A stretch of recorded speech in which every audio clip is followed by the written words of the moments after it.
Hello everyone, আসসালামু আলাইকুম। কেমন আছেন সবাই? আশা করি ভালো আছেন।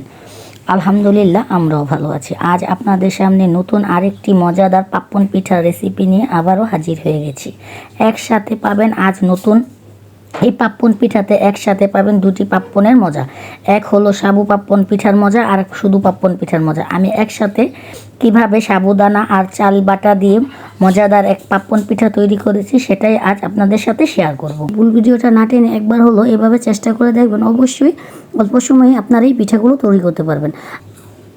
দেখতেই পাচ্ছেন, প্রথমে আমি এখানে সাবুদানাটা নিয়ে সুন্দর করে হাত দিয়ে কচলিয়ে ধুয়ে রেখে দিচ্ছি, কারণ 1 ঘন্টা এই সাবুদানাটা ভিজিয়ে রাখতে হবে। তার জন্য আমি সাবুদানাটা প্রথমেই সুন্দর করে ভিজিয়ে নিচ্ছি।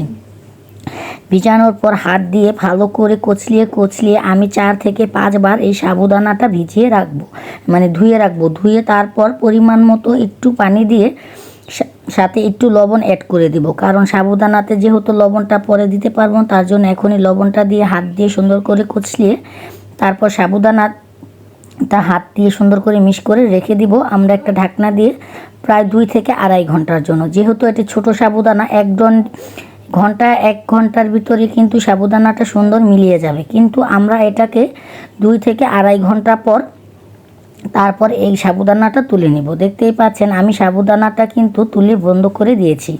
আর কালকে রাত্রে ভিজানো সিদ্ধ চালগুলো আমি সুন্দর করে ধুয়ে নিয়েছি। এখন চালগুলো একটি ব্লেন্ডারে দিয়ে তারপর চালের ওপর যে পানি ছিল হালকা একটু পানি দিয়ে তারপরে চালগুলো সুন্দর করে আমি এখন ব্লেন্ড করে নিব। আপনারা চাইলে এই চালগুলো পাটায় বেটেও নিতে পারবেন। আপনার সুবিধার্থে আমি এটা ব্লেন্ড করে নিচ্ছি, কারণ বাটতে অনেক সময়টা লেগে যাবে। তার জন্য আমি হাত বাটাবাটির কাজটা না করে আমি ব্লেন্ডারে ফেটে নিচ্ছি। যখন আমার চাউলগুলো ব্লেন্ড করা হয়ে গেছে তখন দেখতেই পাচ্ছেন আমি একটি পাত্রে রেখে দিচ্ছি। এখন আমি যে ব্লেন্ড করেছি সেখানে একটু পরিমাণ মতো লবণ দিয়ে, কারণ লবণটা আপনারা চাইলে চাউলে দিয়েই ব্লেন্ড করতে পারবেন, কেন না জানি আমার এভাবেই ভালো লাগে লবণটা মিক্স করার জন্য। কারণ যেহেতু গোলাতে একটু আমি পানি দিব, তার জন্য একটু লবণটা দিয়ে সুন্দর করে ব্লেন্ড করে ধুয়ে নিয়েছি। এখন আমি 2টা কালার করব দেখে 2টা পাত্রে সুন্দর করে আগে নিয়ে নিচ্ছি। 2 ভাগ সমান করে আমি কিন্তু চালের গুঁড়িটা রেখে দিচ্ছি, কারণ এই চালের গুঁড়িটা আপনারা চাইলে আগে থেকেই 2 ভাগ করে নিতে পারবেন, আবার ইচ্ছে করলে ব্লেন্ড করে আলাদা করে রং করতে পারবেন। এখন এখানে আমি করব পাতা কালার রং, তার জন্য আমি পাতা কালার রংটা অল্প কিছুটা ঢেলে দিয়েছি। ঢেলে হাতের সাহায্যে সুন্দর করে মিক্স করে নিচ্ছি।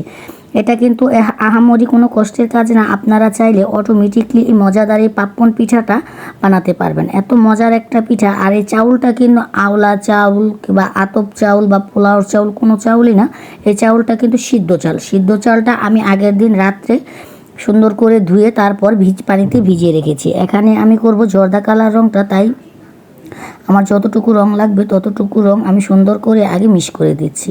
দেখতেই পাচ্ছেন রঙের কালারটা কি সুন্দর, আর কালারটা দেখেই মাশাআল্লাহ অনেকটা ভালো লাগছে। এখন কিন্তু আমার কালার করা শেষ। এখন দেখতেই পাচ্ছেন একদম কমপ্লিট হয়ে গেছে কালারগুলো।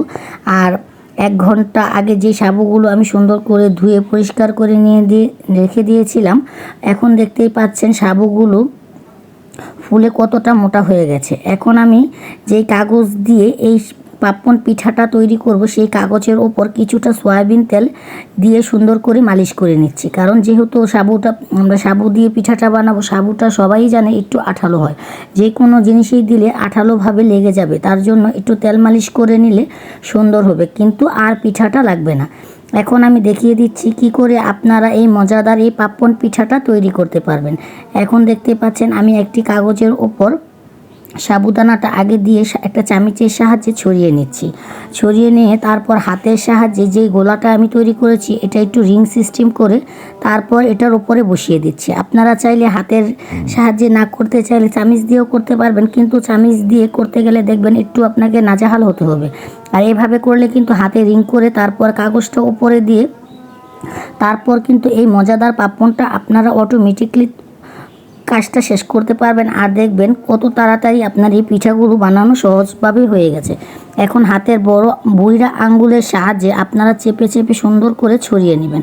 এই পাপ্পনের পিঠার যে এত মজা কি বলবো। আর 1 পিঠাতেই 2 পিঠার মজা পাবেন। যারা এভাবে পাপ্পন পিঠা এখনও তৈরি করতে পারেননি তারা আমার এই ফুল ভিডিওটা না টেনে একবার হলো এই ভিডিওটা দেখে সুন্দর করে এই মজাদার এই পাপন পিঠাটা তৈরি করতে পারবেন। এখন হাতের সাহায্যে কিন্তু আমি চারিদিকে ছড়িয়ে দিয়েছি।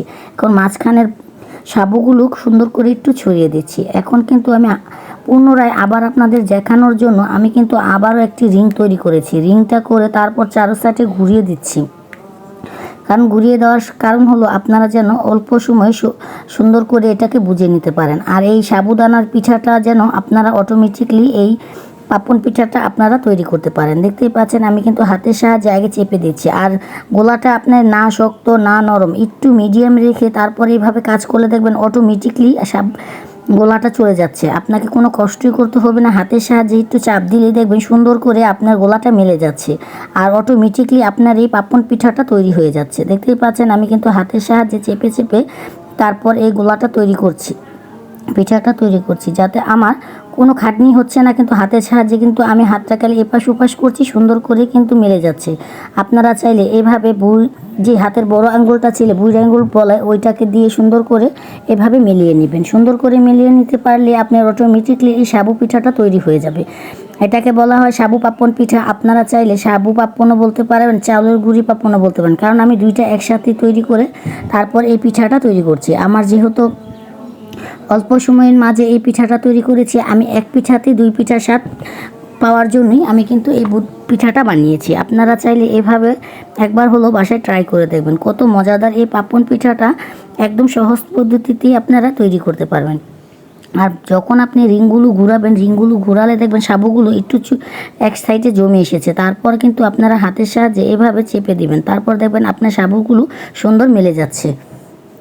আমি কিন্তু পিঠাগুলো বানিয়ে নিয়েছি। এখন কিন্তু আমি আপনাদের সুবিধার্থে পিঠাগুলো কিভাবে ভাপাতে হয় সেটাও দেখিয়ে দিচ্ছি। এখন একটি পাতিলে আমি সুন্দর করে পাতলা একটি ওড়না বেঁধে নিয়েছি। তারপর এই পিঠাগুলো আমি পাতিলের উপর দিয়ে দিচ্ছি। দেখতেই পাচ্ছেন আমি এক এক করে সবগুলো পিঠাই দিয়ে দিচ্ছি। এই পিঠাগুলো হতেও কিন্তু বেশিক্ষণ সময় লাগবে না।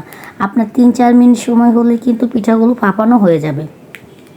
আমি কিন্তু এভাবে পিঠাগুলো তৈরি করছি যাতে আপনাদের সব ক্ষেত্রেই সুবিধা হয়, আপনারা যেন অটোমেটিকলি এই পিঠাগুলো বানাতে পারেন। এখন কিন্তু 3 থেকে 4 মিনিট পরে কিন্তু আমি তুলে নিয়েছি। দেখতেই পাচ্ছেন আমার পিঠাগুলো কিন্তু একদম ভাপালো হয়ে গেছে আর সিদ্ধটা হয়ে গেছে, সেটাও আপনাদের দেখিয়ে দিচ্ছি। আর কি করে কাগজ থেকে তুলবেন সেটাও দেখিয়ে দিচ্ছি। আর পিঠাগুলো তুলতে কিন্তু বেশি সময় লাগবে না, কারণ পিঠার ভাঁজ ধরে টান দিলেই দেখবেন আপনি পিঠাগুলো উঠে আসছে। আপনারা কিন্তু চাইলে এভাবে সহজ পদ্ধতিতে সাবু আর চাউলের গুঁড়ি দিয়ে মজাদার এই পাপন পিঠাটা তৈরি করতে পারবেন। যারা একদম পিঠা বানাতে পারেন না তারা আমার এই ভিডিওটা না টেনে ফুল ভিডিওটা দেখে যাবেন আর মজাদার এই পাপন পিঠাটা তৈরি করার একদম সহজ পদ্ধতি শিখে যাবেন। দেখতেই পাচ্ছেন এখন কিন্তু আমার পিঠাগুলো তোলা হয়ে গেছে।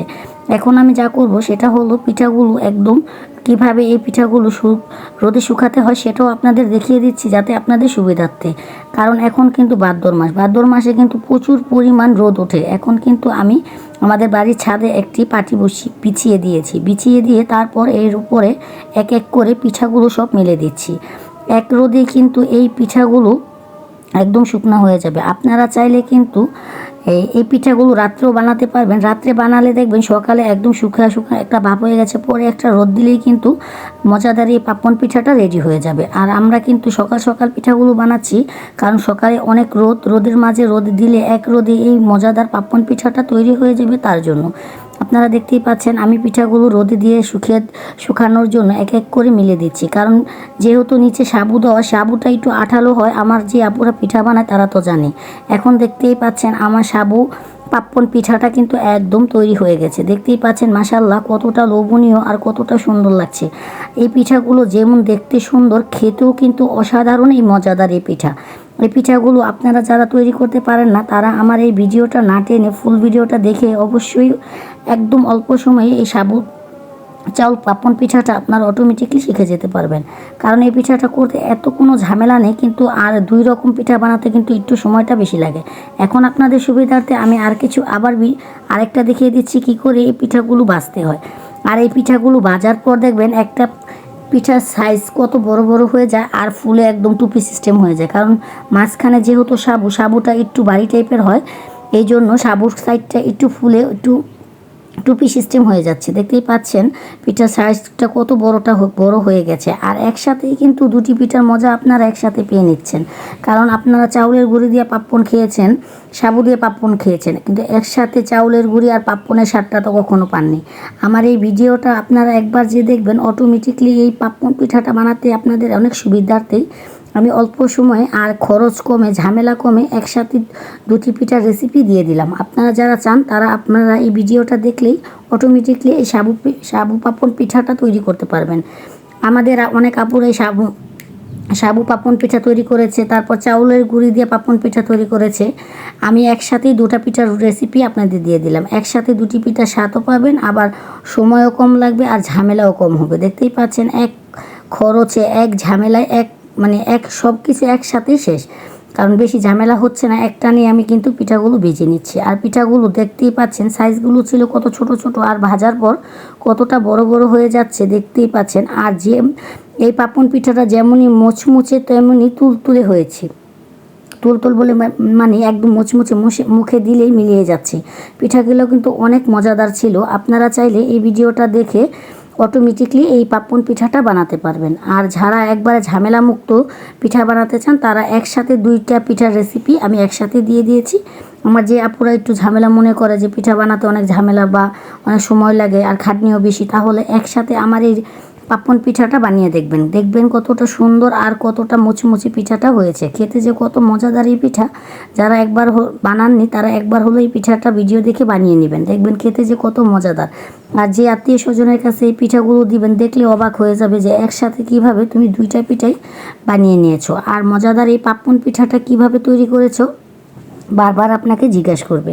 আর দেখতেই পাচ্ছেন পিঠাগুলো ভাজার পর কতটা সুন্দর আর লোভনীয় দেখা যাচ্ছে। আর পিঠার সাইজগুলো কত সুন্দর হয়েছে, চারো সাইড যেমন অনেক মুচমুচে, দেখতেই মাশাল্লাহ অনেকটা ভালো লাগছে। আর এভাবে যারা পিঠা তৈরি করতে পারে না তারা আমার এই ভুল ভিডিওটা না টেনে একবার হলো এভাবে চেষ্টা করে দেখবেন, অবশ্যই অল্প সময়ে আপনারা এই পিঠাগুলো তৈরি করতে পারবেন।